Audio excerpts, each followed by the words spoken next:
दोस्तों, Ambika short hand classes में आप सबका हार्दिक स्वागत है। आज मैं आप लोगों के लिए 140 शब्द प्रति मिनट डिक्टेशन लेकर आया हूं। वीडियो पसंद आए तो चैनल को लाइक, शेयर एंड सब्सक्राइब करें। साथ ही बेल आइकन को प्रेस करना ना भूलें। धन्यवाद। 5 सेकेंड में वीडियो स्टार्ट होने वाली है। स्टार्ट। सभापति महोदय, अब मैं आर्थिक मामलों पर आना चाहता हूं। मैं अधिक समय नहीं लूँगा। इस बात को सभी स्वीकार करेंगे कि तीव्र गति से हमारी आर्थिक प्रगति हो, इसका प्रबंध किया जाना चाहिए। इसके लिए ऐसा वातावरण बनाने की आवश्यकता है जिससे उत्पादन बढ़ सके, वितरण में समानता आ सके और उपभोग में संयम से काम लिया जा सके। हर बजट को और हर कर प्रस्ताव को इसी कसौटी पर कसा जाएगा। यथा क्या उससे उत्पादन बढ़ता है, क्या वितरण में समानता आती है, और तीसरी बात यह कि क्या हम देश में ऐसा वातावरण बना सकते हैं कि लोग जितना कमाते हैं उतना खर्च न करें, उसमें से बचाएं और उसे राष्ट्र की समृद्धि में लगाएं। अगर इस कसौटी पर सरकार की आर्थिक नीतियां कसी जाएं तो मुझे लगता है कि उनमें पर्याप्त सुधार की गुंजाइश है। पैरा। मैं वित्त मंत्री की कठिनाई को समझ सकता हूं। विकास की आवश्यकता अधिक धन की मांग करती है। राज्य सरकारें अधिक कर लगाने के लिए तैयार नहीं हैं।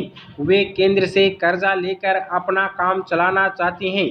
वहाँ कोई वित्तीय अनुशासन नहीं है। यह सारा बोझा केंद्र को उठाना पड़ेगा और केंद्रीय सरकार कठिनाई में पड़ेगी। इसलिए मैं समझता और सुझाव को दोहराना चाहता हूं कि राज्यों को इस संबंध में निर्देश दिया जाना चाहिए। संविधान के अंतर्गत केंद्र इन राज्यों को निर्देश दे सकता है कि वह अपने साधनों के अंतर्गत अपने खर्च को चलाएं। केंद्र के कर्ज पर निर्भर नहीं रहना चाहिए। विशेष परिस्थितियों में कर्जा दिया जा सकता है, लेकिन कर्जा लेकर अपना काम चलाना यह उनका स्वभाव नहीं बनना चाहिए। अपवाद रूप में कर्जा लेकर वह किसी विशेष परिस्थिति का सामना करने के लिए प्रस्तुत हों तो उसका विरोध नहीं किया जा सकता। पैरा। दूसरी बात यह है कि देश में सादगी और संपत्ति को उड़ाने के बजाय उसे उत्पादक कार्यों में लगाने का वातावरण बनाना चाहिए। मैं नहीं जानता वित्त मंत्री महोदय इससे कहां तक सहमत होंगे, लेकिन आज देश में समाजवादी की चर्चा बहुत होती है। लोगों का समाजवाद की ओर देखने का दृष्टिकोण विकृत हो गया है। लोग हमें क्या मिलता है इस ओर ज़्यादा ध्यान देते हैं, हम कितना खर्च करते हैं इस ओर ध्यान नहीं देते हैं। समाजवाद बिना संपत्ति की अभिवृद्धि किए और बिना उसके समान वितरण के नहीं आ सकता। हमारा देश कृषि प्रधान देश है। पैरा। सभापति महोदय, खेती के बाद उद्योग का हमारे देश के आर्थिक जीवन में बड़ा प्रमुख और महत्वपूर्ण स्थान है। स्वतंत्रता के बाद देश में बड़े बड़े और मौलिक उद्योग धंधे खड़े किए गए हैं जिनकी बहुत आवश्यकता थी।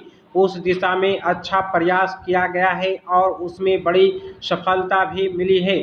लेकिन जहां बड़े बड़े उद्योग धंधे खड़े हुए वहां छोटे छोटे उद्योग धंधों की, विशेष रूप से उन उद्योग धंधों की जो देश में परंपरा से चले आ रहे थे, बड़ी उपेक्षा हुई। बहुत से उद्योग धंधे अपने पुराने ढंग से चले आ रहे हैं, उनमें कोई नया परिवर्तन नहीं लाया जा सकता है, उनका कोई विकास नहीं हो सकता है। देश की स्थिति को देखते हुए विशेष रूप से ग्रामीण क्षेत्रों में कौन से नए उद्योग धंधे खड़े किए जा सकते हैं, इस बारे में कोई अनुसंधान नहीं किया गया है। खादी और ग्रामोद्योग स्थापित किया गया और उसने खादी और कुछ ग्रामीण उद्योग धंधों को लिया, लेकिन उसकी भी कुछ सीमाएं हैं। पैरा।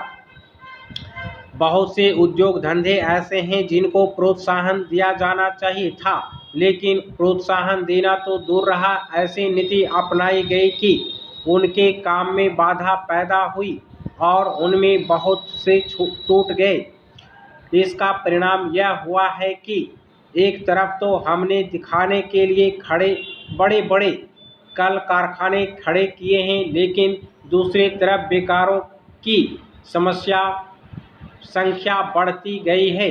आज यह समस्या एक भीषण रूप में हमारे सामने आई है। यदि हम छोटे छोटे उद्योग धंधों को, विशेष रूप से कृषि से संबंधित उद्योग धंधों को बड़े बड़े शहरों में नहीं, दूर दूर ग्रामीण क्षेत्रों में नहीं फैलाते हैं तो इसके दो दुष्परिणाम होंगे। एक तो उद्योग का केंद्रीयकरण होगा, दूसरे शहरों की जनसंख्या बढ़ेगी। स्टॉप।